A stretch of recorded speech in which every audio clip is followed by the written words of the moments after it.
Hey guys, and welcome to the Level 4 Beginner Guitar course with me, Rex Pearson, over at rexpearson.com. Congratulations for reaching this point. You finally made it to the Level 4 course. If you've been with me from the start, you would have gone through literally from the first time you picked up one of these all the way to being able to play some pretty decent songs. That's why I've designed this beginner guitar course, and you should be able to play in any style, or at least get started with a really good understanding and a really good foundation. I've been teaching for 10 years and I've been able to work out what works and what doesn't, and this beginner guitar course does work for those who use it. So I hope you've enjoyed it. We're going to be looking at strumming patterns, because that was a big request after the Level 3 course. People are a little confused when to do downstrokes, when to do upstrokes, particularly with difficult rhythms or very fast rhythms, how to build up the technique in the right hand and how to know when to do a downstroke or an upstroke. Because a lot of people just sort of make it up as they go along, but there are a couple of rules that makes it a lot easier to pick up and do the strumming patterns. So I'm going to teach you a couple of exercises. We're going to start off with the right hand first. So first up, right hand exercises. Get you that strength in that right hand. Okay, so the first stage, you might not have done it already, but most people when they go to do a strum, it sounds something like this, particularly with down and up strokes.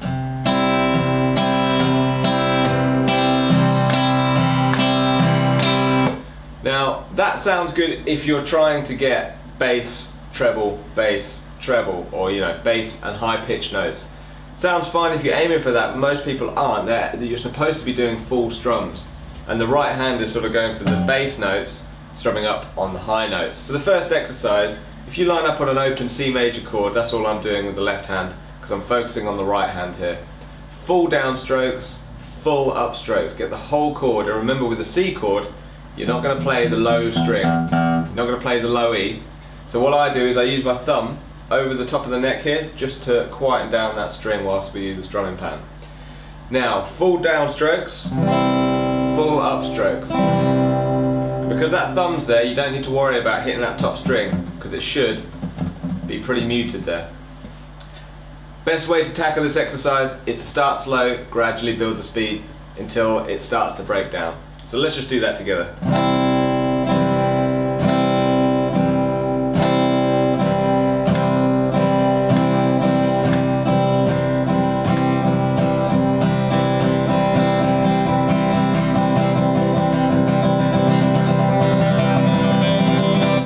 Okay, doesn't matter if it fell apart before that. Find where your level is on the down and the upstrokes and gradually build up to that level, but don't push too far. If it starts to fall apart, you start doing ups and downs, slow down, bring it back to the speed and begin again. It's a great little warm up for getting the right hand used to strumming full chords.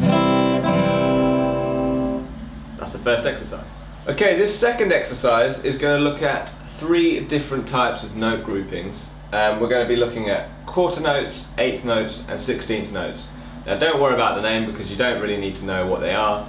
You just need to know what they look like, and also what they sound like when you play groups of them. If you listen to music, you'll find that there's a natural pulse. I've talked about this in the beginner guitar course before. You'll find something simple as that. There's a pulse going through it. All styles of music have some form of pulse going on, unless it's totally free time. The pulse is what we call a downbeat. Now the first rule of strumming patterns, whenever you see, or whenever you are strumming and there's going to be an action on the beat, it's got to be a downstroke. That's the first rule. Let's have a look at quarter notes then. Quarter notes, if we have a group of 4 of them, are going to sound like this. They last a beat and they stay on the beat. So you're going to be doing downstrokes the whole time. So, strumming pattern as simple as downstrokes. 1, 2, 3, 4. Now, generally music has 4 beats. Groups of 4 usually. So you'll do a group of 4, a group of 4, a group of 4, a group of 4. The next rhythm group are the eighth notes. Now, you saw how I counted the quarter notes there, 1, 2, 3, 4, because I'm just saying the beats and I'm playing on the beats. And as the rule is, if it's on the beat, you play a downstroke. So that's what I was doing. The eighth notes, however, are a slightly shorter note. They last half the length of time. So they're on the beat, but then they're also in the gap between the beat. So rather than counting 1, 2, 1, something like that, which is what most people would do, I would want you to count 1 and 2 and 3 and 4 and.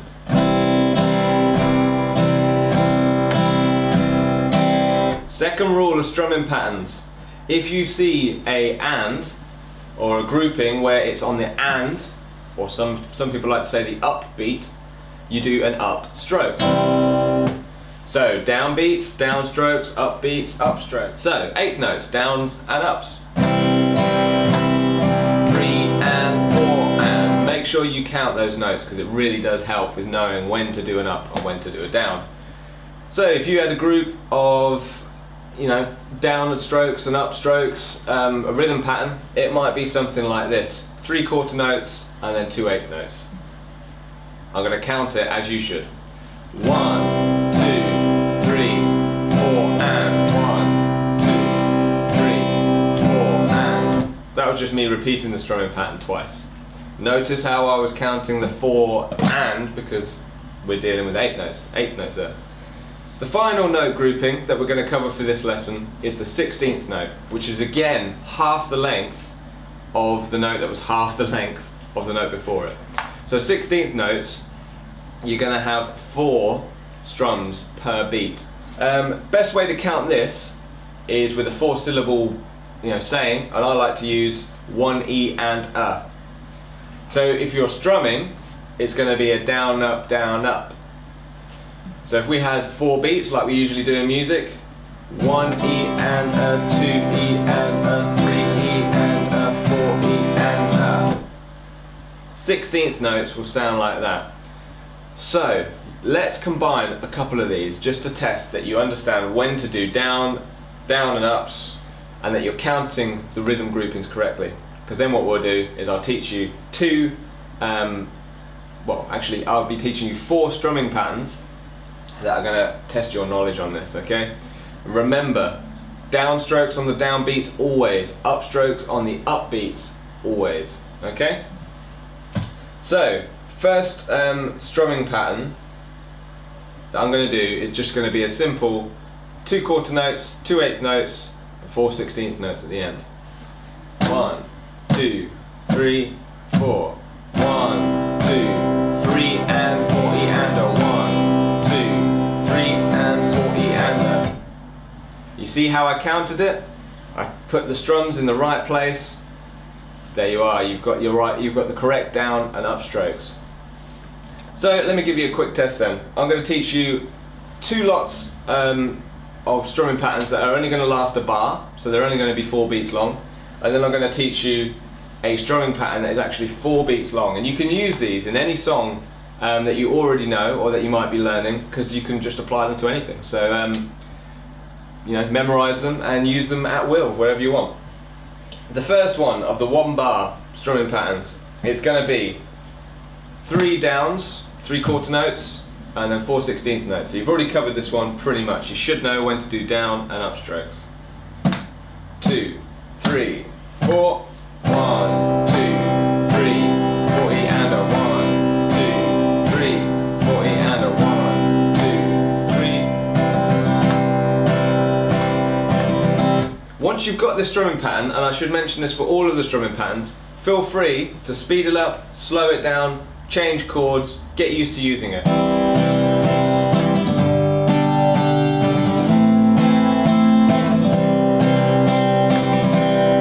Etc. So feel free to experiment with it, put it into your practice routine, get used to the right hand, 4 E and a, because it's quite a quick one, get used to all that. Next one is another bar, another 4 beats. This is going to be using quarter notes and eighth notes. It's going to have 1 quarter note, 2 eighth notes, 1 quarter note, 2 eighth notes. So remember to count the eighth notes as the beat and then the upbeat. So we've got 1, 2, 3, 4, 1, 2 and 3, 4 and 1, 2 and 3, 4 and. Okay, you can speed that up.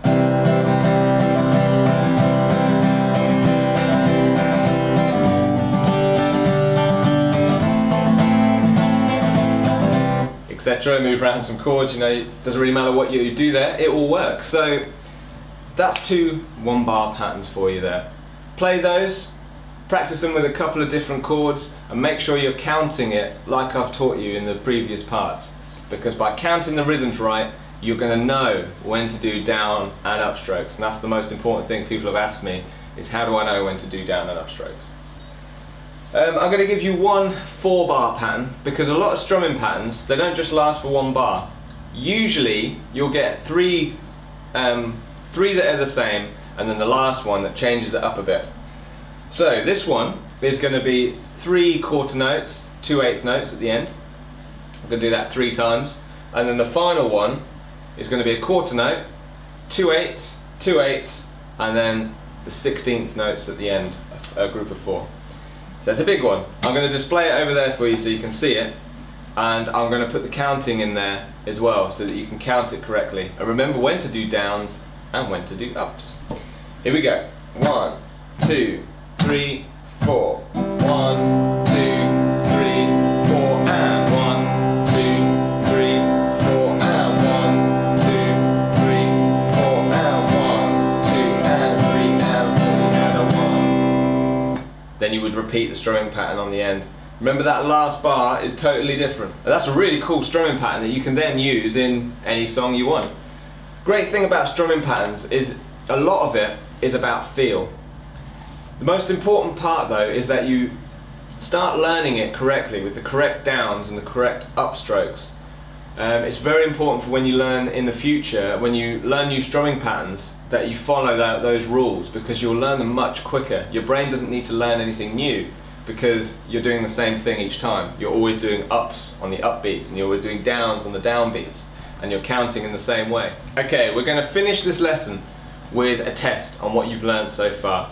Now you can post up a comment on the YouTube channel on this video if you're watching it on YouTube, or you can put a comment up on the website, Facebook, or just send me a message at Twitter and I'll let you know if you got it correct or not.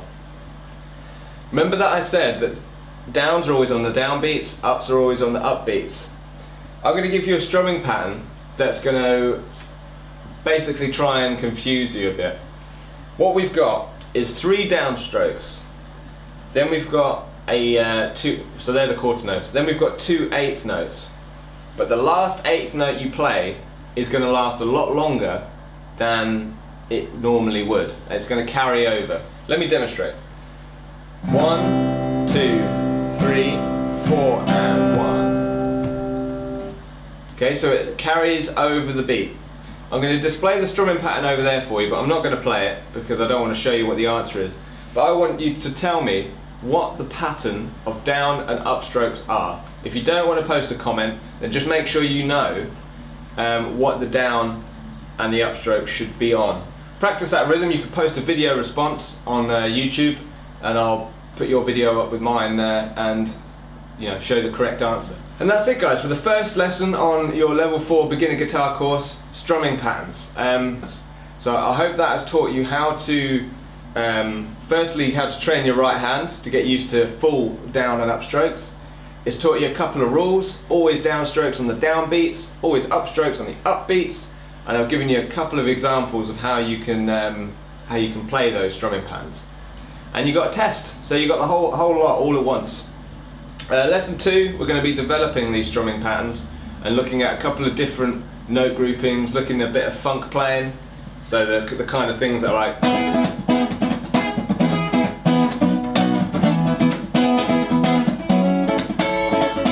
that sort of funk sort of playing. You're going to look at how they actually come up with those strumming patterns and how you can play the same sort of thing. And that's lesson 2, guys. So I'll see you over on the level 4 beginner guitar course at rexpearson.com. Remember to share the lesson if you enjoyed it, and I'll see you guys on the next one. Catch you later.